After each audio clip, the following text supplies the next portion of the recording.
Dear heroes of Drakenia, welcome to a new chapter in the Diaries series. These are your community managers, Haruki and Greg, and we are recording this at the audio room of our studio in Berlin. As always, we are super glad we can spend some extra time with our awesome community and introduce you to some of our amazing working colleagues that we have. In our latest Dev Diaries interview, we held a session with Julie and delved into the mysteries of content design and event creation. Today we are accompanied by Franzi, who is one of our cheerful narrative designers. Hey there, Franzi, how are you doing? I'm fine, thanks. Okay, well, thanks a lot for taking a few minutes. We know that you're super busy and for being with us today. You see, we host these sessions so players out there get to know what you guys do in your daily jobs. Let's forget for a moment that we do not know what a narrative designer is and that we are completely oblivious to the term. So Franzi, what do you do on a normal day of work?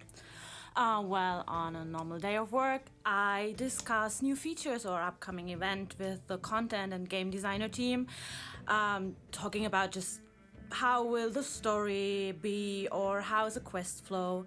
And then, of course, most of the work is writing the text, and that means really every text there is, not only quest text, but the text for event windows, description for quest items, everything you see that has text in the game.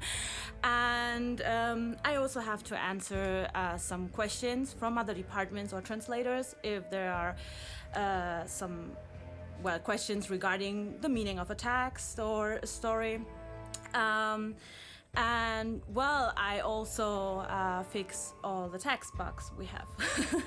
Okay, so you're also the bug fixer. Yeah. And that comes to the next question that I have, which is like, well, you guys don't know this, but Franzi was actually working in the QA department, so she was a tester before, and then she made a jump to the narrative design, I think it was last December. Yeah. So what made you decide to tackle this field, narrative design? I was always interested in the story of a game. For me, it's the most important part. So if the story is interesting, I will play the game. And so when I started in QA, I really concentrated on the story and all the text in it. So it didn't take long until I was the one tester for all this stuff. And because of that, I got more and more involved with the narrative designers, and so I got my chance. Mm-hmm. Okay, so I hope that you didn't regret that change. No, I'm very happy in the narrative design department, but I'm really thankful that I started in the QA. Mm-hmm. You just knew the whole game before starting the development process, mm-hmm. which can be really helpful. Yeah, okay.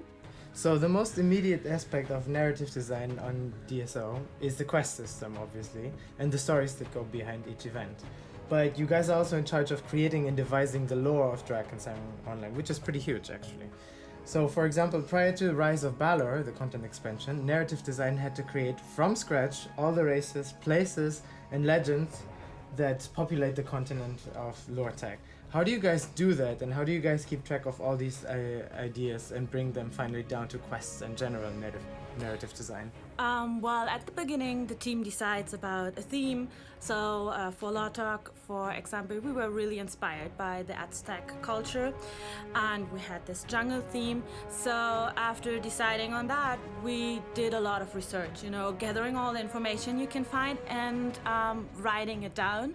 So we have our own Wikipedia archive, and so and then the process started to sorting out this information, what can be used for the game, what would be nice for just smaller contacts, and you have a lot of meetings with our other team members, sorting out again, deleting, and writing it down the whole time. So you will get a clearer and clearer picture, and after this research, we're starting mostly with the bigger storyline, mm-hmm. Saying, okay, who is the big enemy, what to do, and then we will really go more into detail, the story of each map, and Mm-hmm. Okay, and what part of that creation process that you mentioned, which is, you said very long, so what part of that creation process do you enjoy the most? I think it's the connecting of these ideas, because at the beginning it's just a mass of loose ideas and they're not connecting to each other. But if you give them a bigger sense and just see, okay, this affects this thing and then this will happen, thinking about this is really, really fun. And what's your favorite storyline inside Drakensang Online? Like your favorite quest, or maybe, I mean, something that pertains to the lore, you know, like some kind of story that goes behind, like the underworld story or something?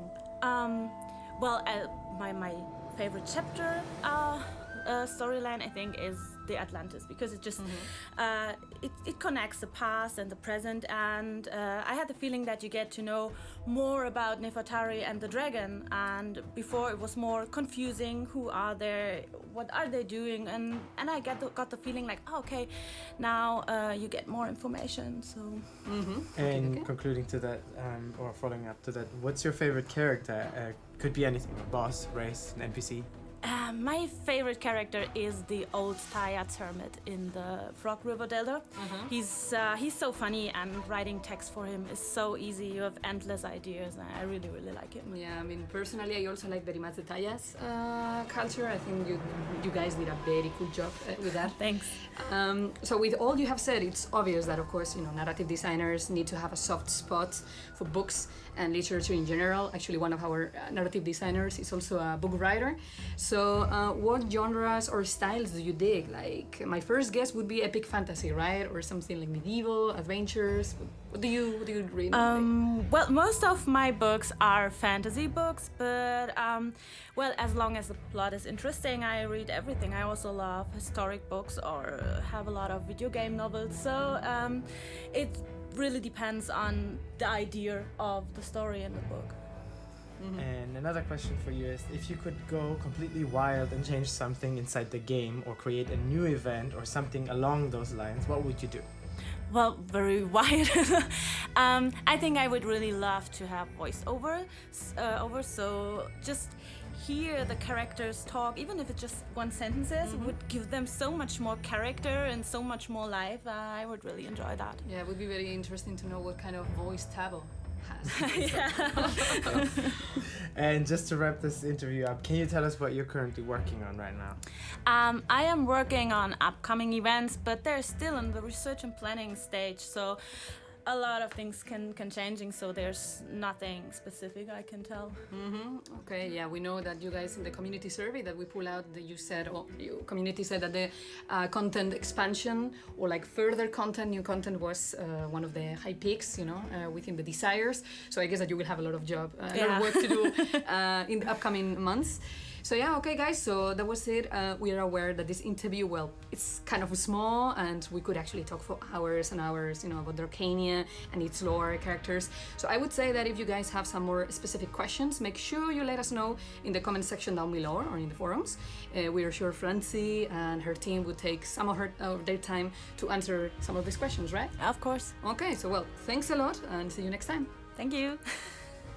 Remember that we are active across many social media platforms, so do not forget to find us on Facebook, Twitter, Twitch, and YouTube, of course. And the links are in the description box. Remember, we feed on your descriptions. Yes, we do feed it. See ya. See ya.